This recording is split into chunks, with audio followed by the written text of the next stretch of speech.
Hey there, this is Ben O'Leary. I'm doing a new kind of video based on some ideas I've been pondering and wrestling with for the last couple of days in an attempt to find purpose and meaning in this music review hobby of mine.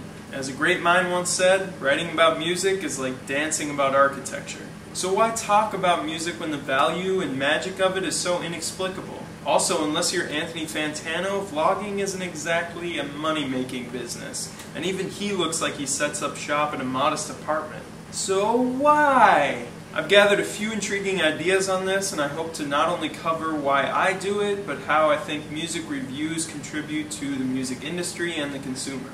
Before I directly address that, we need to clear up what the difference is between constructive criticism and these type of music reviews. I believe artists of any kind, including musicians, need people, need community to create great art. They need people not only for the inspiration for their work, but to provide constructive feedback and criticism.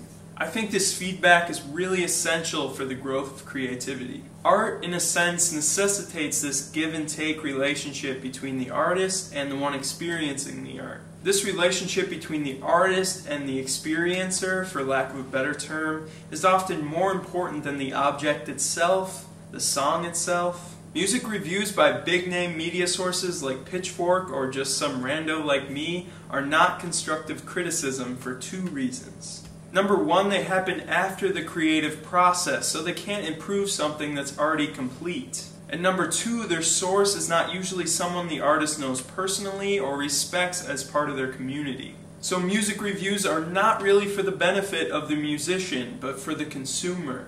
I do reviews to help you, the consumer, make an educated decision about where you're spending your precious hours, what music you're spending your time listening to, and also what music you're spending your financial resources on, which music you buy. In a market this saturated with music, it's pretty easy to believe that most music is just mainstream trash with only money in mind.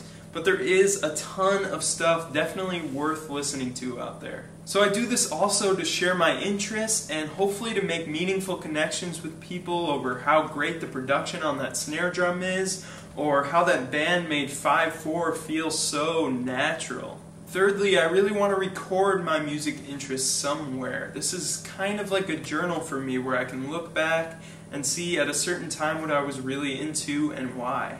And finally, I want to support music as an art form and actually encourage you to go out and buy records, buy albums, spend the money, and give these artists the incentive they need to actually create this great art. Alright, I'm starting to ramble a little bit, so I'm going to wrap this up. Thank you so much for watching.